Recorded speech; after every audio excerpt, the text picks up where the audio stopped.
എനിക്കെൻ്റെ സഹ പാനലിസ്റ്റുകളുടെ ഒരു അഭ്യർത്ഥനയുണ്ട്. എന്നാൽ കാരണം എന്ന് വെച്ചാൽ നമ്മുടെ പ്രേക്ഷകർ ഈ വിഷയം എന്താണെന്ന് മനസ്സിലാക്കാൻ വേണ്ടി, ഗ്രഹിക്കാൻ വേണ്ടിയിട്ട് ആഗ്രഹിക്കുന്നുണ്ട്. നമ്മളിതൊരു കവലയിലെ ഒരു തമ്മിൽ തല്ലായിട്ടോ അല്ല തർക്കമായിട്ടോ ഇതിനെ മാറ്റരുതെന്ന് എനിക്കൊരു സബ്മിഷനുണ്ട്. ഒരു വിനീതമായിട്ടൊരു അഭ്യർത്ഥനയാണ്. ഇപ്പോൾ CPM, BJP, നിങ്ങൾ വലിയ പാർട്ടിയോ ചെറിയ പാർട്ടി, നിങ്ങൾ ക്ഷയിച്ചില്ലേ, ഇപ്പം CPM ബംഗാളിൽ തോറ്റില്ലേ, അപ്പം ഞാൻ ഉടനെ പറയും നിങ്ങൾ 2 സീറ്റായിട്ട് അത് പതിച്ചില്ലേ. അത് ഞാൻ അതിന് താല്പര്യമില്ല.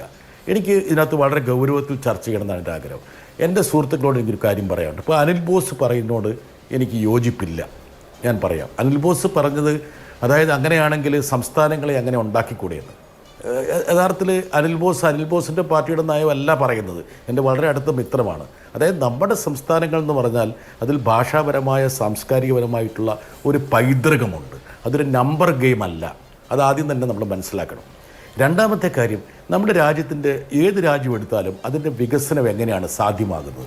അതിലേറ്റവും പ്രധാനപ്പെട്ടത് ആരോഗ്യം, വിദ്യാഭ്യാസമൊക്കെയാണ്.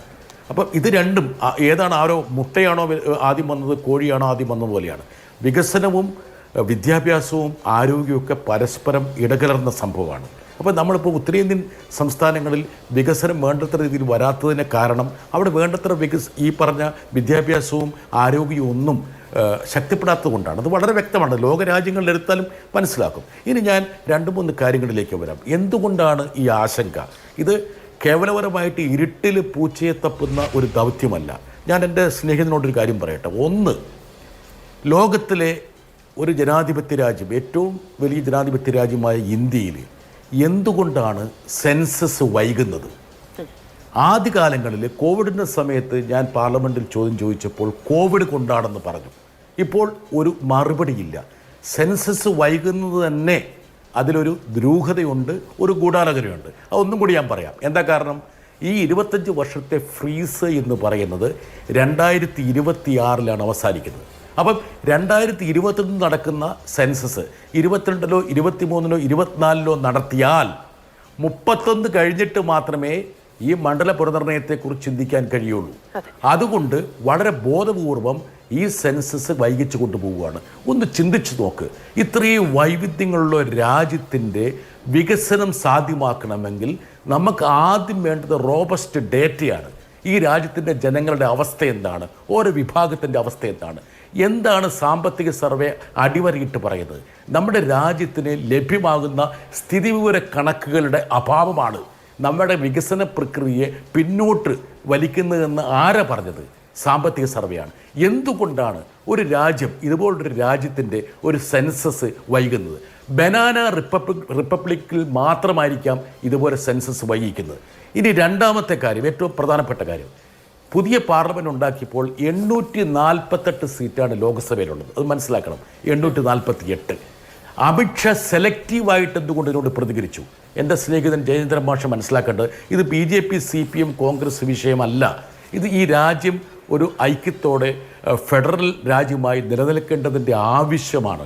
അല്ലാതെ ഇതിലേക്ക് രാഷ്ട്രീയം കലർത്തരുത്. എന്തുകൊണ്ട് അമിത്ഷാ പറഞ്ഞത് ദക്ഷിണേന്ത്യൻ സംസ്ഥാനങ്ങളുടെ സീറ്റ് കുറയില്ല എന്ന്? അപ്പോഴാണ് ഞാൻ ചോദിച്ചത് പാർലമെൻറ്റിൽ, താങ്കൾ ഇന്നലത്തെ ആ പ്രൊസീഡിങ്സിൻ്റെ രേഖ പരിശോധിക്കുക. കുറയോ കൂടുവോ എന്നുള്ളതല്ല, ദക്ഷിണേന്ത്യക്കുള്ള 24% ഷെയർ, പങ്കാളിത്തം, അതിലെന്തെങ്കിലും മാറ്റം വരുമോ ഇല്ലയോ നിങ്ങൾ പറ. അദ്ദേഹം മിണ്ടിയില്ലല്ലോ. എന്തുകൊണ്ട് പറയാതെ? അവിടെയാണ് കള്ളക്കളി. പിന്നെ നിങ്ങൾ നോക്കുക, ഇന്ത്യയിലെ എല്ലാ മാധ്യമങ്ങളിലും എല്ലാ തിങ്ക് ടാങ്കുകളിലും ഏറ്റവും പ്രധാനപ്പെട്ട ചർച്ചയാണ്. ഇപ്പോൾ ഉദാഹരണം പറഞ്ഞാൽ BJPയുടെ പ്രധാനപ്പെട്ട നേതാക്കൾ അംഗങ്ങളായിട്ടുള്ള വിവേകാനന്ദ ഫൗണ്ടേഷൻ ഉൾപ്പെടെ ഇവരുടെ എല്ലാ ചർച്ചകളിലും സംവാദങ്ങളിലും ഡീലിമിറ്റേഷൻ ഒരു പ്രധാനപ്പെട്ട വിഷയമാണ്. ഇപ്പോൾ എൻ്റെ സ്നേഹിതം ഒരു കണക്ക് പറഞ്ഞു. ആ കണക്ക് വളരെ വ്യക്തമാണ്. അതായത് ഇപ്പം ഈ ഒരു പൗരൻ ഒരു വോട്ട് തുല്യത എന്നുള്ള ഒരു സങ്കല്പമാണ് ജനാധിപത്യത്തിൻ്റെ അടിസ്ഥാനമെന്ന് അടിവരയിടുമ്പോൾ സ്വാഭാവികമായിട്ടും കേരളത്തിനും തമിഴ്നാട്ടിനും പ്രഹരമേൽക്കും.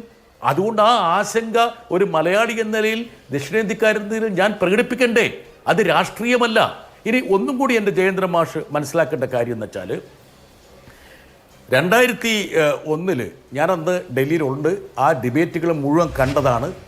അന്ന് ഈ പറഞ്ഞ പോലെ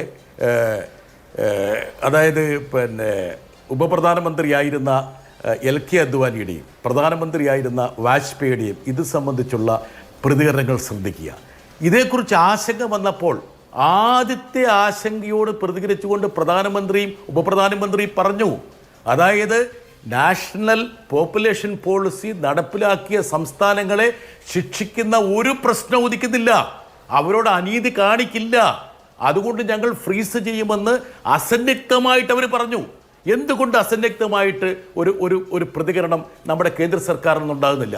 ഒന്നും കൂടി ശ്രദ്ധിക്കുക. അതായത് ഇതുപോലൊരു രാജ്യം നിലനിൽക്കണമെങ്കിൽ, നമ്മുടെ രാജ്യത്തിൻ്റെ യൂണിറ്റി സാധ്യമാകണമെങ്കിൽ 3 പ്രധാനപ്പെട്ട ചേരുവകൾ വേണം. ഇത് ലോകം അംഗീകരിച്ച ചേരുവകളാണ്.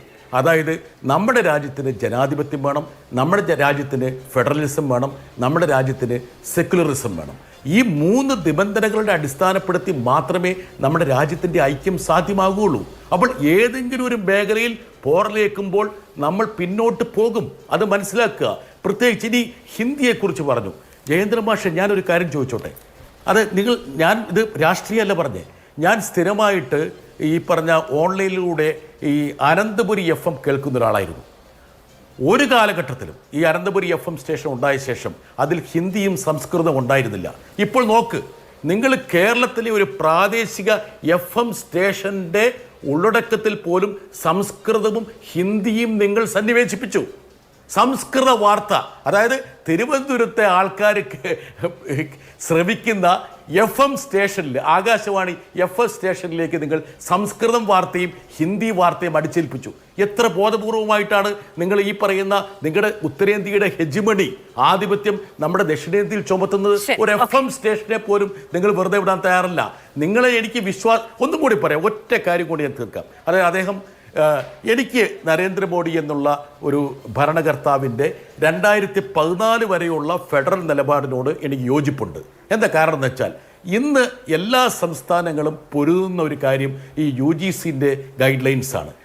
2013 ഈ നരേന്ദ്രമോദി ഗുജറാത്തിൽ മുഖ്യമന്ത്രി ആയിരിക്കുമ്പോഴല്ലേ ഗുജറാത്ത് യൂണിവേഴ്സിറ്റീസ് ലോ അമെൻഡ്മെൻറ്റ് ഭേദഗതി കൊണ്ടുവന്നത്? എന്തിനായിരുന്നു? ഗവർണർമാരെ യൂണിവേഴ്സിറ്റിയുടെ ചാൻസലർഷിപ്പിൽ നിന്ന് മാറ്റാൻ വേണ്ടിയുള്ളതായിരുന്നു ആ ബില്ല്. ഇന്ന് നിങ്ങൾ അത്തരം ബില്ലുകൾ ഏതെങ്കിലും നിയമസഭ പാസ്സാക്കാൻ നിങ്ങൾ അംഗീകരിച്ചു കൊടുക്കുന്നുണ്ടോ? അപ്പോൾ നിങ്ങൾ മുഖ്യമന്ത്രി ആയിരുന്നപ്പോൾ നിങ്ങൾക്ക് ഇതൊക്കെ വേണം.